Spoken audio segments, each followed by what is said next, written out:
Rasulullah sallallahu alaihi wasallam bersabda di hadis yang sahih, "Man shalla al-fajr fi jama'ah faka'annama qama al-laila kullahu."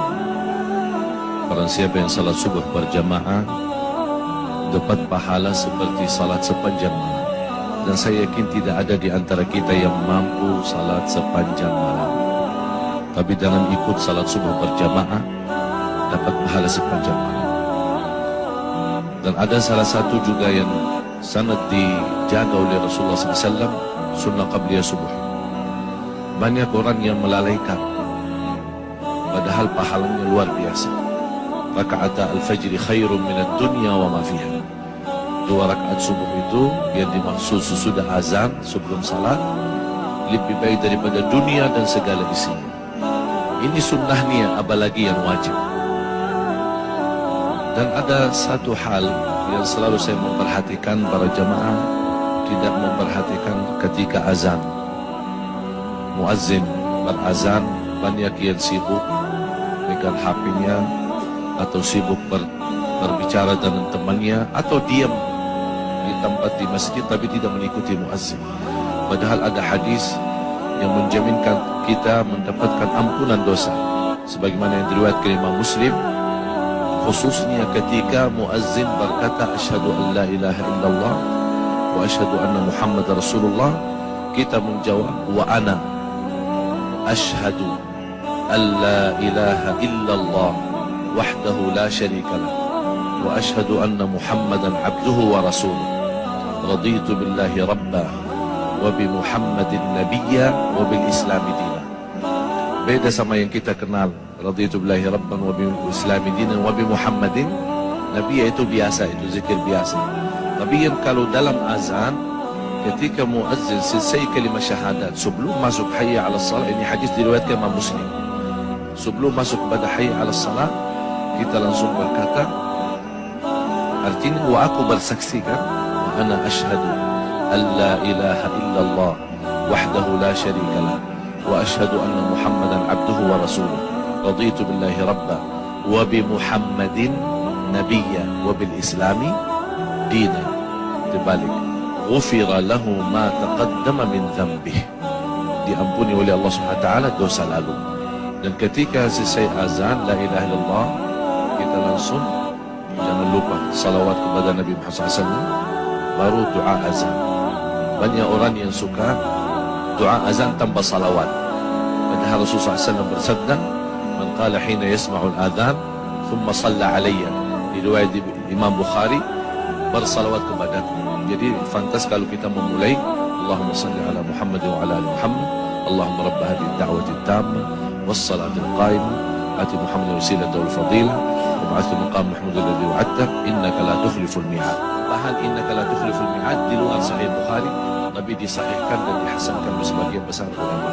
Innaka la tukhliful mi'ad. Apa yang kita dapat? Hullat lahu syafa'ati yaumal qiyamah, terjamin dapat syafaat Rasulullah. Jadi sia-sia. Itu yang saya kenapa saya bilang namakan rahasia subuh. Kan ia memang tersembunyi dari banyak orang, padahal pahalanya sangat luar biasa. Rahasia Allah berikan nikmat yang luar biasa. Fala ta'lamu nafsun ma ukhfiya lahum, dari mana jiwa pun boleh tahu apa yang telah disembunyikan oleh Allah SWT. Ini amalan yang seperti ini, sedikit-sedikit rahasia tapi sangat luar biasa. Termasuk selepas salat, doa khususnya di salat subuh. Hadis Rasulullah yang Rasulullah tidak pernah tinggalkan, Allahumma inni as'aluka ilman nafi'an wa rizqan tayyiban wa amalan salihan mutaqabbalan. Ilmu bermanfaat, rezeki yang baik, kemudian amal salih yang diterima. Jadi bukan hanya amal salih tapi sia-sia, amal salih tapi ditolak, tapi amal salih mohon sekaligus diterima di sisi Allah Subhanahu wa taala. Belum lagi zikir yang dipimpin oleh guru kita Ustaz Arifin tadi, subhanallah 33, alhamdulillah 33, Allahu akbar 33, ditutup satu la ilaha illallah wahdahu la syarika lah lahul mulku wa lahul hamdu wa ala kulli syai'in qadir. Ghufirat dhunubuh wa in kanat mithla zabadil bahr. Berapapun dosa kita diampuni Allah. Inilah amalan yang sederhana, rahasia, sedikit, tapi subhanallah pahalanya sangat luar biasa. Yang terakhir, salah satu rahasia yang saya harap semua jamaah menjaga, karena sangat luar biasa amalannya dan sangat dahsyatnya apa yang kita akan dapat balasannya. Ada yang saya boleh namakan sedekah subuh. Sedekah subuh. Kenapa saya bilang sedekah subuh? Karena setiap subuh, sebagaimana di hadis yang diriwayatkan Imam Bukhari dan bahkan hadis muttafaqun alaih, setiap subuh ada dua malaikat berdoa. Allahumma a'ti munfiqan khalafa wa a'ti mumsikan talafa. Setiap subuh malaikat berdoa, ya Allah berikan pengganti dan barakah bagi orang yang berinfak. Bahkan saya usulkan kepada jamaah, ada satu tabungan, boleh dinamakan tabungan subuh, khusus buat subuh. Wallahi, demi Allah jamaah sekalian, tidak ada yang menjaga amalan ini secara rutin. Berapapun dia isi tidak masalah, tapi rutin. Istri punya, bapa punya, anak punya, cucu punya, supir kita punya, pembantu kita sudah punya, masing-masing punya satu. Biasakan mereka mengisi tabungannya di setiap lepas subuh, karena di situ dapat doa malaikat. Bukan hanya doa malaikat, bahkan ada lagi doa Nabi Muhammad SAW. Burika li ummati fi bukuriha. Di riwayat lain, Allahumma barik li ummati fi bukuriha. Berkahi.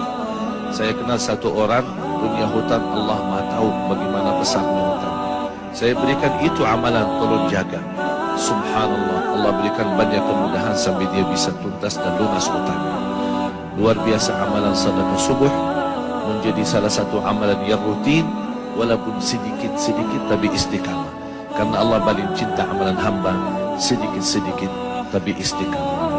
Sedekah itu di situ akan disertai doa malaikat. Allahumma a'ti munfiqan khalafa. Itu yang harus kita selalu hadirkan, bukan hanya menjadi sebuah kebiasaan, tapi menghayati luar biasa. Di situlah akan terasa perubahan. Tidak sampai 1 minggu 2 minggu Anda akan banyak merasa banyak perubahan luar biasa. Dari segi rezeki, dari segi ketenangan, dari segi fikiran, bahkan dari segi ibadah. Begitu luar biasa sahabat Rasulullah SAW. Seperti Abu Bakar radhiyallahu anhu, bagaimana Rasulullah SAW bertanya, siapa yang bersedekah subuh ini? Abu Bakar jawab saya. Siapa yang silaturahim orang sakit? Abu Bakar saya. Siapa yang selalu Abu Bakar radhiyallahu anhu selalu duluan. Sampai kata Umar Khattab radhiyallahu anhu, saya tidak sanggup lagi untuk melawan berbuat kebaikan berlumba-lumba dengan Abu Bakar Siddiq radhiyallahu anhu. Ada yang menjelaskan oleh ahli tafsir masyhudah, bacaan kita disaksikan. Di riwayat tafsiran, malaikat menyaksikan.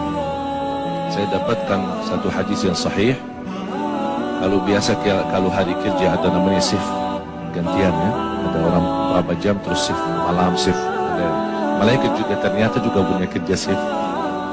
Jadi kapan mereka malaikat yang bertugas malam sama malaikat yang bertugas pagi bertemu di salat subuh. Jadi tukar, udah selesai tugas malam salat subuh. Jadi malaikat salat subuh itu hadir. Paling ramai salat subuh. Malaikat malam sama malaikat pagi. Malaikat pagi yang baru turun ikut salat subuh. Malaikat malam selesai salat subuh baru naik bawa laporan malam. Terus menerima kerjaan baru oleh malaikat pagi. Oleh kerana itu inna Quran al-Fajr kana masyhuda. Malaikat pun hadir. Oleh kerana itu kita merasa rauhaninya kita, batin kita lebih nikmat ketika salat subuh. Dan saya ingin lain kali kalau imam salat subuh tolong lebih panjang lagi biar kita bisa nikmat.